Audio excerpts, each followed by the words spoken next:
আর দুনিয়ার মানুষ হলো ক্ষমতাসীন। তাহলে ক্ষমতার মালিক আর ক্ষমতাসীনের মধ্যে তফাৎটা কেমন? যেমন বললাম, ব্যবসা প্রতিষ্ঠানের মালিক আর ম্যানেজারের মধ্যে যেমন তফাৎ, ক্ষমতার মালিক আর ক্ষমতাসীনের মধ্যেও সেই তফাৎ। ম্যানেজার যেরকম ব্যবসা প্রতিষ্ঠানের মধ্যে নিজস্ব কোন সিদ্ধান্ত কার্যকর করার, নিজস্ব কোন আইন, নিজস্ব কোন নীতি সেখানে প্রয়োগ করার অধিকার রাখে না, বরং মালিকের পক্ষ থেকে প্রদত্ত রুলস রেগুলেশন এবং তার পক্ষ থেকে প্রদত্ত আইন কানুন অনুযায়ী সে ব্যবসা প্রতিষ্ঠান পরিচালনা করতে বাধ্য। ঠিক তদ্রূপ এই পৃথিবীতে যত রাষ্ট্র ক্ষমতায় অধিষ্ঠিত, যত মানুষ ক্ষমতাসীন হয়, যেই ফরম্যাটেই সে হোক না কেন, সে রাজা বাদশার আকৃতিতে হোক, সে প্রেসিডেন্টের আকৃতিতে হোক, সংসদীয় গণতান্ত্রিক পদ্ধতির মধ্যে সে সরকারের ফরম্যাটে সে ক্ষমতাসীন হোক, সকলের জন্য অভিন্ন নীতি হলো আইন দিবেন আল্লাহ, নীতি দিবেন আল্লাহ, আইন প্রণয়ন করবেন আল্লাহ। আল্লাহ প্রদত্ত আইন অনুযায়ী ক্ষমতাসীনরা শুধুমাত্র জগৎ এবং রাষ্ট্র পরিচালনা করবে। দুনিয়ার কোন মানুষকে, কোন ক্ষমতাসীনকে, সেই ক্ষমতাসীন যত বড় নিরঙ্কুশ ক্ষমতার মালিক, ক্ষমতার হোক না কেন, যত বড় ম্যান্ডেটের সে অধিকারী হোক না কেন, কোন ক্ষমতাসীন আসমান এবং জমিনের মধ্যে আল্লাহ পাকের কোন আইনকে উপেক্ষা করার অধিকার রাখে না। এটাই হলো মৌলিক কথা।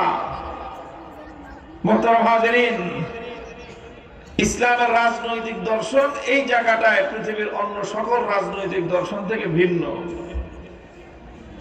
সরকার, রাষ্ট্রপ্রধান, সরকার প্রধান, রাজা বাদশাহ, তারা সকলেই আল্লাহর পক্ষ থেকে প্রদত্ত আইন এবং বিধান কার্যকর করতে বাধ্য। আল্লাহর আইনের বাইরে গিয়ে সরকার, রাষ্ট্রপ্রধান, সরকার প্রধান, রাজা বাদশাহ কারোর জন্যই রাষ্ট্র পরিচালনা করার অধিকার নাই। আল্লাযীনা ইম্মাক্কান্নাহুম ফিল আরদি, এই জন্য আল্লাহ বলতেছেন আমি যদি ক্ষমতা দেই, অর্থাৎ ক্ষমতার মালিক একমাত্র কে? কোরআন জায়গা আরো পরিষ্কার করে বলেছে, কুলিল্লাহুম্মা মালিকাল মুলকি তুতিল মুলকা মান তাশাউ ওয়া তানজিউল মুলকা মিম্মান তাশাউ। আপনি বলেন, হে আল্লাহ, মালিকাল মুলক, রাজত্বের মালিক, রাজত্বের সত্ত্বাধিকারী, তুতিল মুলকা মান তাশাউ, যাকে ইচ্ছা আপনি রাজত্ব দান করেন। যাকে রাজত্ব দিয়েছেন সেটা তার জন্য পার্মানেন্ট, সাফ কবলা দলিল করে আল্লাহ কাউকে ক্ষমতা দেন না। যে কাউকে আমার আল্লাহ ক্ষমতা প্রদান করেন, ক্ষমতা প্রদান করার পর যেই মুহূর্তে আমার আল্লাহর ইচ্ছা হয়, তানজিউল মুলকা মিম্মান তাশাউ, যখনই ইচ্ছা সেই মুহূর্তে আল্লাহ তার কাছ থেকে ক্ষমতা কেড়ে নেন। আমার আল্লাহ যখন কারো কাছ থেকে ক্ষমতা কেড়ে নেওয়ার সিদ্ধান্ত গ্রহণ করেন, আমার আল্লাহ সিদ্ধান্ত বাস্তবায়ন করার ক্ষেত্রে প্রতিবন্ধকতা তৈরি করার সাধ্য কারো নাই। আল্লাহ যাকে ক্ষমতা দিতে চান ক্ষমতা দেন, যার কাছ থেকে ক্ষমতা কেড়ে নিতে চান ক্ষমতা কেড়ে নেন। বাংলাদেশের বর্তমান প্রজন্মের মানুষ তারা সৌভাগ্যবান যে আল্লাহর কোরআনের এই অলঙ্ঘনীয় নীতির ঐতিহাসিক সাক্ষ্য হওয়ার সৌভাগ্য এই প্রজন্মকে আল্লাহ দান করেছেন। আল্লাহ মাঝে মাঝে ঘটায় দেখান এই জাতীয় ঘটনা, যে ক্ষমতাকে রক্ষা করার জন্য, ক্ষমতাকে পাকাপোক্ত করার জন্য ক্ষমতার সিংহাসনের চারপাশ দিয়ে কত লেয়ারের প্রতিরক্ষা ব্যবস্থা তৈরি করা হয়। নিজস্ব একটা বিশেষ গোয়েন্দা বাহিনী, সেই গোয়েন্দা বাহিনীর পরে আবার রাষ্ট্রীয় গোয়েন্দা বাহিনী, সেই রাষ্ট্রীয় গোয়েন্দা বাহিনীর পরে আবার সকল বাহিনী, সেই বাহিনীর পরে আবার নিজস্ব বিশাল দল, সেই দলের বাইরে আবার দেশের বাইরে থেকে শক্তি যোগান দেওয়ার মতো সকল আয়োজন, একটার পরে একটা, এক লেয়ারের পরে এক লেয়ার, ক্ষমতাকে পাকাপোক্ত এবং সংরক্ষণ করার সকল আয়োজন সম্পন্ন করা হয়েছিল। কিন্তু আমার আল্লাহ যখন ক্ষমতা কেড়ে নেওয়ার সিদ্ধান্ত গ্রহণ করেছেন, সমস্ত প্রতিরক্ষা ব্যবস্থা তাসের ঘরের মতো ভেসে গেছে। আমার আল্লাহ কত সুন্দর করেই না বলে দিয়েছেন বহু আগে থেকেই, ফাতাহুমুল্লাহু মিন হাইসু লাম ইয়াহতাসিবু, ফাতাহুমুল্লাহু মিন হাইসু লাম ইয়াহতাসিবু। আল্লাহ যখন দুর্ভাগ্য দুর্গের মধ্যে কাউকে পাকড়াও করার সিদ্ধান্ত গ্রহণ করেন, সেই দুর্গ যত দুর্ভাগ্য হোক না কেন, আমার আল্লাহ এমন ভাবে পাকড়াও করেন, এর আগে কেউ কোনোদিন কল্পনাও করতে পারে নাই এমন ভাবে মানুষের পতন ঘটতে পারে।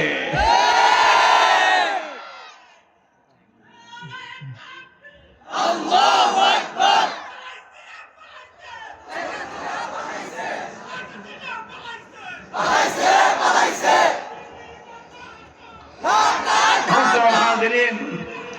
আমি বলতে চাচ্ছি এই কথা স্মরণ করা দিলাম, এই প্রজন্মের মানুষ তারা হতাশ হয়ে পড়েছিল, তারা হতাশ হয়ে গিয়েছিল। বহু মানুষ তারা 2024 সালের জানুয়ারি মাসের 7 তারিখের পরে হাল ছেড়ে দিয়েছিল যে 2041-এর আগে আর চেষ্টা করে লাভ নেই। বহু মানুষ এটা কনফার্ম ধরে নিয়েছিল যে এই মহিলা বেঁচে থাকতে আর কোনো উপায় নাই। সব পক্ষ বিপক্ষ, শত্রু মিত্র সকলেই ধরে নিয়েছিল যে আয়রন লেডি, লৌহ মানবী, কত রকমের আজকালকার যে সমস্ত পত্র পত্রিকাওয়ালা এখন অন্যদেরকে তেল মাখে, তারা 2024-এর আগ পর্যন্ত তারা সেই যুগের জাহেলি ফেরাউনি শক্তি, যুগের ইতিহাসের বর্বরতম নৃশংস হত্যাকারিণী, যুগের বর্বরতম শাসক, নৃশংস শাসক,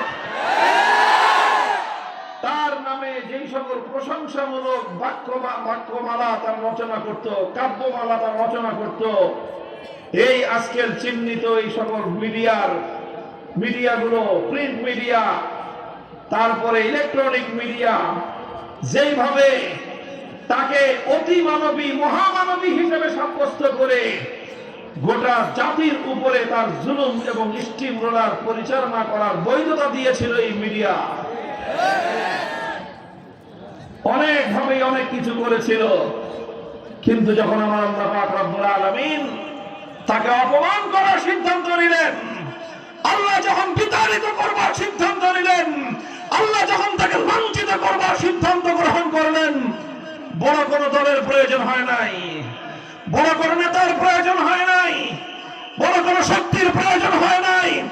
আমার আল্লাহ পাক রব্বুল আলামিন ছোট ছোট বাচ্চাদের এক অপরিকল্পিত আন্দোলনের সামনে আল্লাহ পাক যুগের লেডি ফেরাউন খেতে বাংলার ক্ষমতার মস্তদের কুখ্যাত জালিম শাহীকে সীমান্তের বাইরে আল্লাহ পাঠিয়ে দিয়েছে।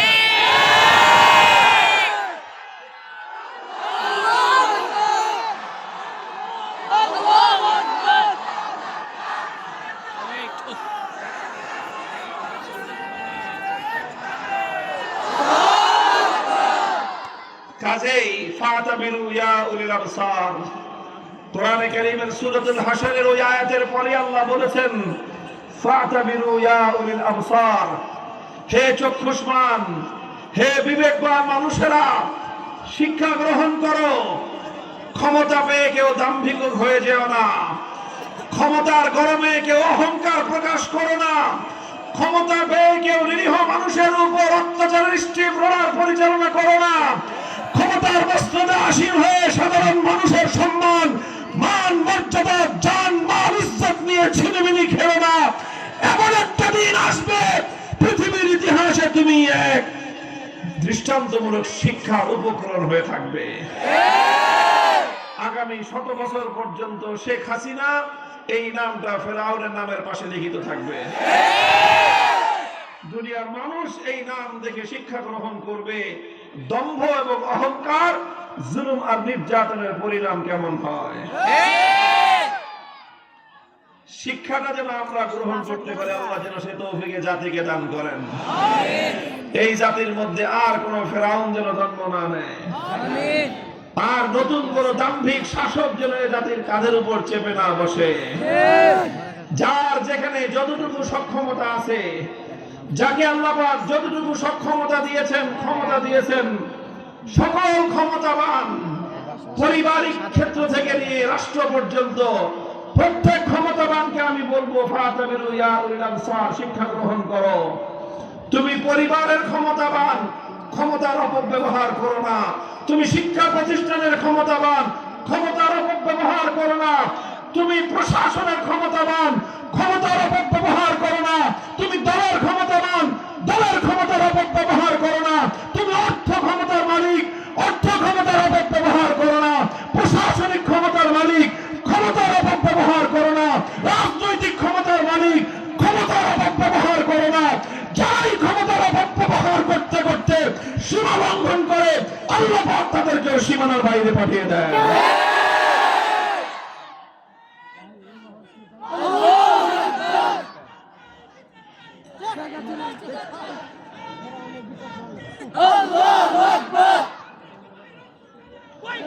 মুহতারাম হাজিরিন, এটা হলো আমার প্রাসঙ্গিক কথা। আল্লাযীনা ইম্মাক্কান্নাহুম ফিল আরদি আকামুস সালাতা ওয়া আতাউয যাকাতা ওয়া আমারু